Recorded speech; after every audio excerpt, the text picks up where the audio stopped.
అలాగే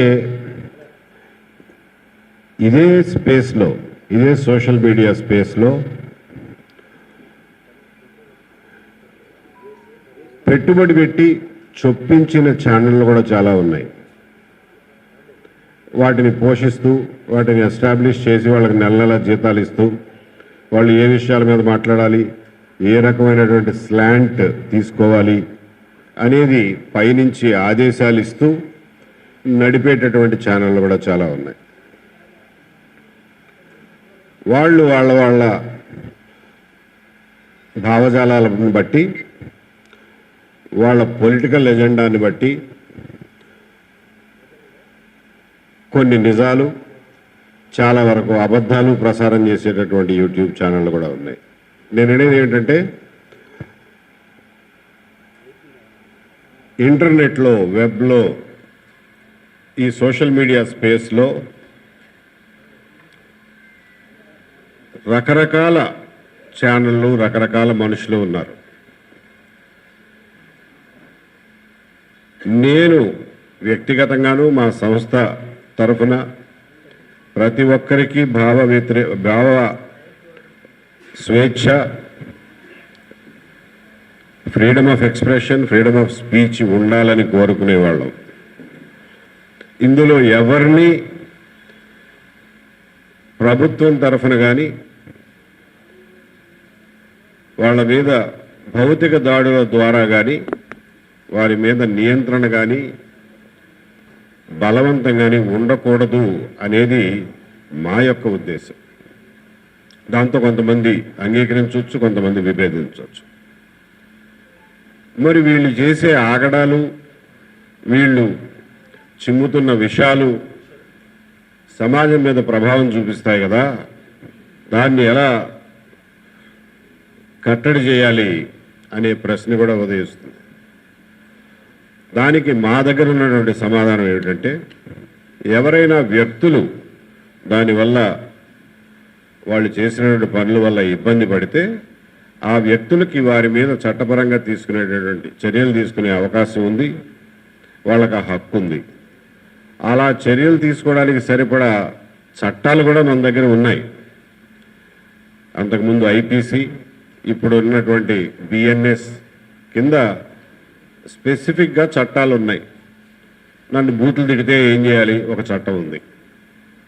నా మతపరమైన విశ్వాసాలని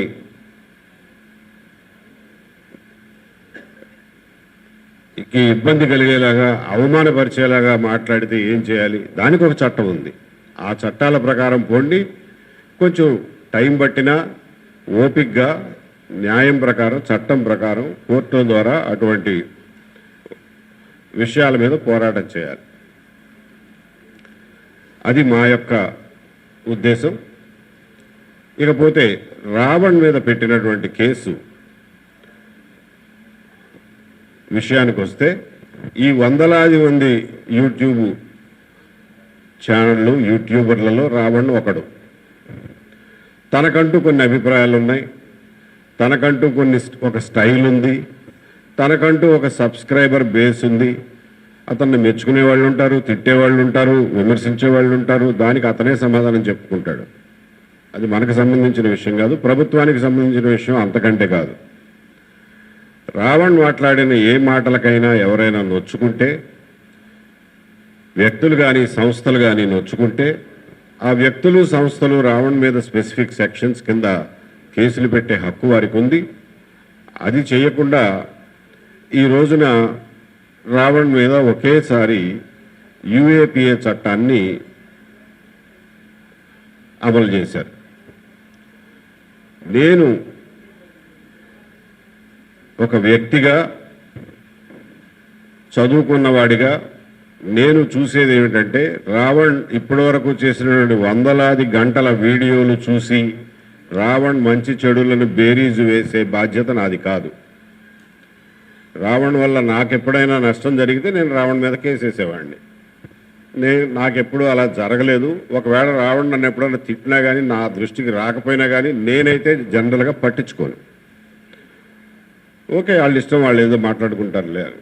ఎందుకంటే భావస్వేచ్ఛ మీద మౌలికమైన విశ్వాసం ఉన్నవాడిగా నేను కొంత వెసులుబాటు నన్ను తిట్టేవాళ్ళకు కూడా ఇస్తాను. అది నా ఇష్టం. కొంతమంది సెన్సిటివ్గా ఉండొచ్చు, వాళ్ళు చిన్న మాట అన్నా కానీ నొచ్చుకోవచ్చు, వాళ్ళు కేసులు పెట్టుకోమనండి. ఈ ఉపా చట్టం ఏదైతే పెట్టారో దాని వరకు వచ్చేసరికి నేను చూడగలిగింది, నా చేతిలో ఉన్నది కేవలం రిమాండ్ రిపోర్ట్ మాత్రమే. ఎఫ్ఐఆర్, రిమాండ్ రిపోర్టు, ఈ రెండిట్లో ఏమి రాశారు అనేది మాత్రమే చూస్తాం.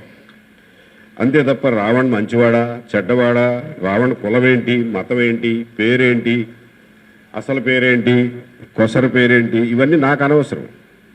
ఎఫ్ఐఆర్లో ఏముంది, రిమాండ్ రిపోర్ట్లో ఏముంది, అంతవరకే చూస్తాం.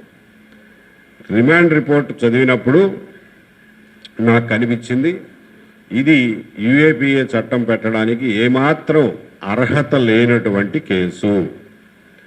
దాని వరకు నేను కన్విన్స్ అయ్యాను. ఎందువల్ల కన్విన్స్ అయ్యారు అని అంటే అది నా వ్యక్తిగత అభిప్రాయం కాదు, నా సొంత సబ్జెక్టివ్ ఒపీనియన్ కాదు. వాళ్ళు ఈ రిమాండ్ రిపోర్ట్లో రాసింది ఏమిటంటే, రావణ్ చేసినటువంటి ఒకానొక వీడియోల్లో, ఆ వీడియో కూడా నేను మొత్తం చూశాను, ఒకానొక వీడియోల్లో ఫలానా రకంగా అన్నాడు అని. ఆ వీడియో దాదాపుగా ఒక 10 నిమిషాలు ఉంది. అది వాళ్ళు రిమాండ్ రిపోర్ట్లో కూడా ఆ వీడియోకి లింక్ పెట్టారు కాబట్టి ఆ వీడియోనే గురించే మాట్లాడతాను. మీరు ఏ అభియోగం చేశారో దాని గురించే మాట్లాడతాను తప్ప రావణ్ పుట్టుపూర్వోత్తరాలు నాకు అనవసరం. ఆ వీడియోలో ఎవరో రాసినటువంటి టెక్స్ట్కి రావణ్ వాయిస్ ఓవర్ ఇచ్చాడు. ఆ వాయిస్ ఓవర్ ఇచ్చిన వీడియోలో కొన్ని భాగాలు వీళ్ళు ఉదహరిస్తూ దీనివల్ల యూఏపీఏ పెడుతున్నాము అన్నారు. ఆ భాగాలు ఏమిటి అన్నది చూద్దాం, అది ఇంపార్టెంట్ మనకి. మిగిలిందంతా అనవసరమైనటువంటి చర్చే. అందులో వాళ్ళు రాసింది ఏమిటంటే, the content is as follows. మనిషి దోచుకునే వ్యవస్థ సాగినంతకాలం పోరాటం జరుగుతుంది. ఎందరో హిడ్మాలు, మరెందరో కేశవరావులు, రాఘోలు, మెట్కోలు, ఇలా వేరువేరు పేర్లతో పుడుతూనే ఉంటారు. ఈనాడు పల్లెల్లో, ఆదివాసీ గూడాల్లో అమాయకంగా గుండెలు అవిసేలా ఏడుస్తున్న ఈ తల్లుల కన్నీళ్ల సాక్షిగా మళ్లీ మళ్లీ పోరాటం పుడుతూనే ఉంటుంది. యుద్ధం కొనసాగుతూనే ఉంటుంది. వీరులు మరణిస్తూనే ఉంటారు, తిరిగి పుడుతూనే ఉంటారు. జోహార్ ప్రజాయుద్ధ వీరులకు. ఇంతే. ఈ 4-5 మాటలనే 2-3 సార్లు ఇందులో రిపీట్ చేశారు. రిపీట్ చేసి దీనికి 28,000 వ్యూస్ వచ్చినాయి, దీనికి 29,000 మంది సబ్స్క్రైబర్లు ఉన్నారు అని ఆ వివరాలు కూడా ఇచ్చారు. అంటే ఎంతమంది చూశారో, ఒక వీడియోని ఎంతమంది చూశారో అది కూడా రెలవెంటేనా అసలు యూఏపీఏ సెక్షన్ పెట్టడానికి? హాస్యాస్పదం. ఇదే మాటని తిరిగి కింద స్క్రోలింగ్ కూడా అదే వచ్చిందని చెప్పి తిరిగి మళ్ళీ ఇదే రాశారు. తర్వాత కొన్ని విషయాల్లో ఈ మతానికి సంబంధించినటువంటి విషయాలు, రాధా మనోహర్ దాస్ అనే అతనితో జరిగిన సంవాదంలో భాగంగా అతను హిందూ మతం గురించి అన్నటువంటి కొన్ని మాటల్ని ఏ కథనం యొక్క వాయిస్ ఓవర్కి సాకుగా చూపిస్తూ రావణ్ణి యూఏపీఏ చట్టం పెట్టారో ఆ 10 నిమిషాల స్టోరీని తెలుగులో పబ్లిష్ చేసి మన అందరం ప్లేకార్డులుగా చేతబట్టుకు, కనీసం కవర్లు మనుషులు ఉంటారు అని చెప్పి ఆ రకమైనటువంటి ప్రజా ఉద్యమాన్ని నిర్మించమని కూడా నా సూచన. దానికి మేము ముందుంటాం, సహకరిస్తాం. ఎవరు రాగలిగిన వాళ్ళని రమ్మని చెప్పి. కొన్ని ఏమో ఆర్గనైజ్డ్గా